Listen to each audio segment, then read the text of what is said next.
Good evening, everyone, and welcome to our showing of Marley and Me, 2008, the first selection in our newest miniseries, Who Let the Dogs Out?, a collection of films celebrating the human-canine relationship. This film is a memoir romantic comedy, which will afford us the rare opportunity to learn a bit about how canine actors are trained for their roles in the movies. Marley and Me was directed by David Frankel and stars Owen Wilson, Jennifer Aniston, and Alan Arkin, with a screenplay by Scott Frankel and Don Roos, adapted from John Grogan's memoir about his family's life with their beloved, obstreperous yellow Labrador, Marley, whom they call the world's worst dog.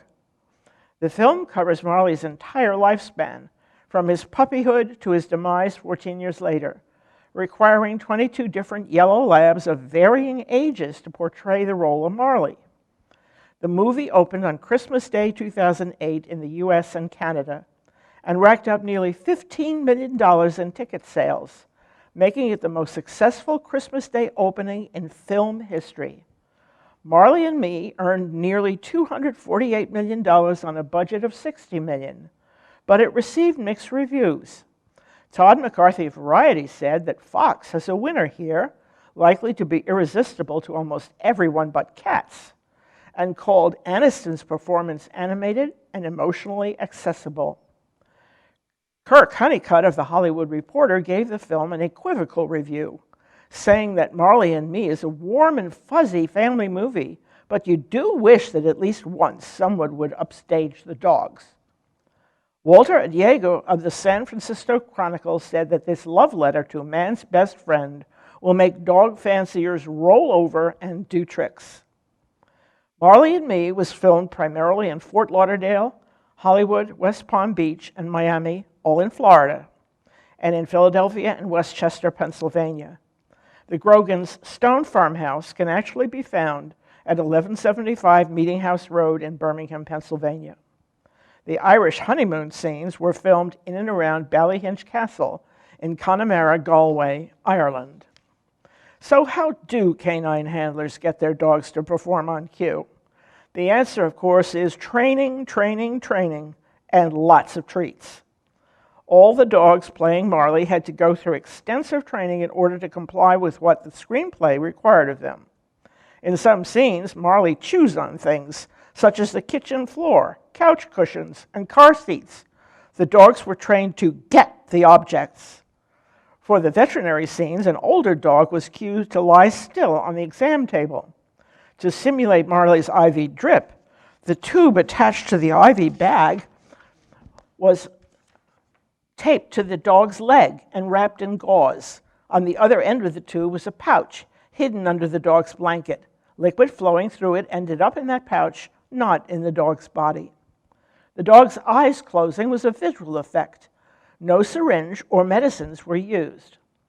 The dogs loved swimming and enjoyed performing in the swimming scenes with their trainers nearby, keeping an eye on them. The scene where the puppy runs down the beach was filmed in separate shots, and several puppies were alternated so that no single pup would have to run the entire distance. When Marley licks a person or an object, baby food is used to entice the dog to cooperate. As a puppy, Marley runs into a screen door and breaks it.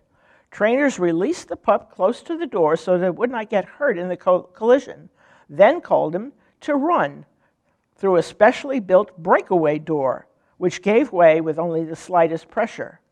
Wherever the dogs are seen lying down, walking on or off leash, playing tug-of-war, or tipping over objects, trainers put them on their marks and stood off camera using hand signals and verbal commands to cue the action.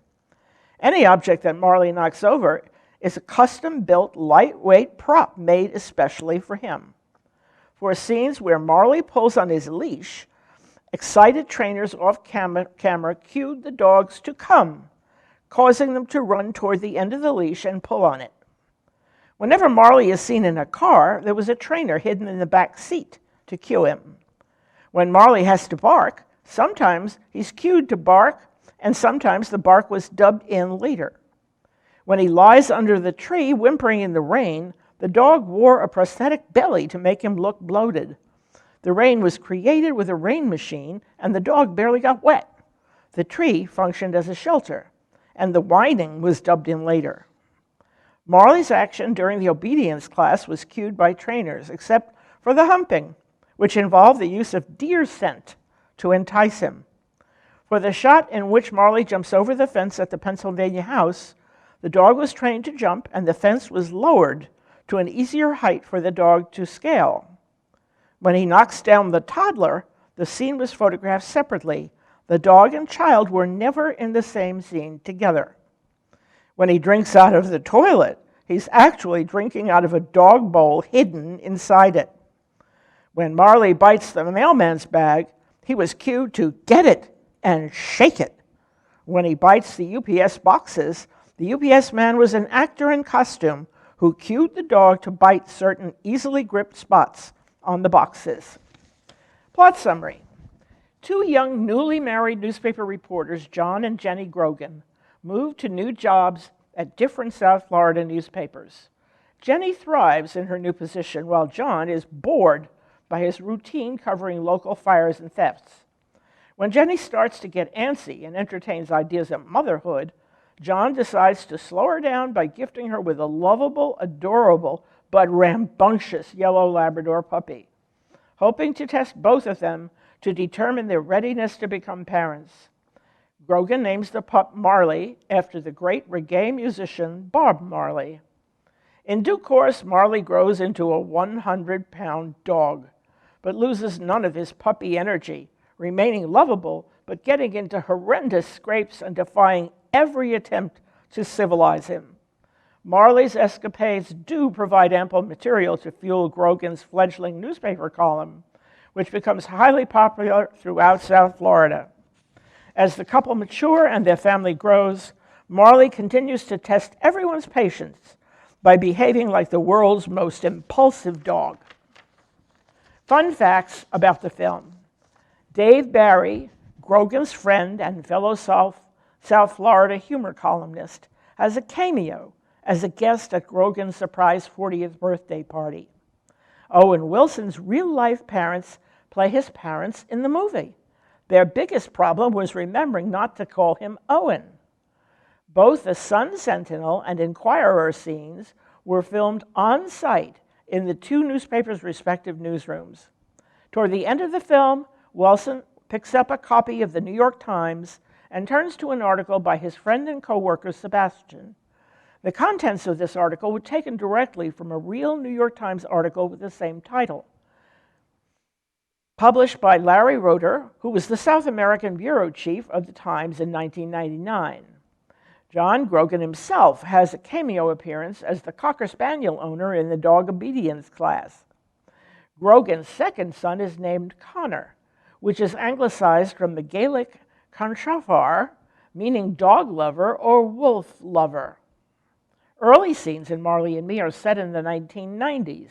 Note the outdated technology and the references to Operation Desert Storm. When Marley has Jenny's necklace in his mouth, the chain was tied to a wooden dowel to give the dog a better grip and keep him from choking on it. Whenever dog owners are shown at a dog beach or an obedience class, they were real owners or well-rehearsed actors. All the dogs were either obedience trained or on leashes. They were carefully introduced to each other before filming to get used to one another, then allowed to play freely, doing whatever they normally would with their owners. Things to look for.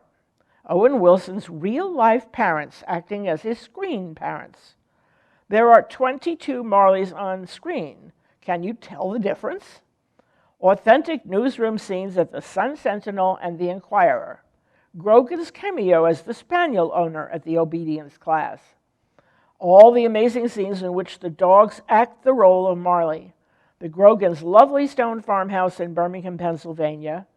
Look for the reference to Desert Storm, which sets the time frame. Look for Dave Barry at Grogan's birthday party, and cry your way through the three-hanky scene in the vet's office at the end of the film. Now it's time to view Marley and Me. Settle back, settle down. Please remember, it may take a few minutes for the film to roll. Enjoy.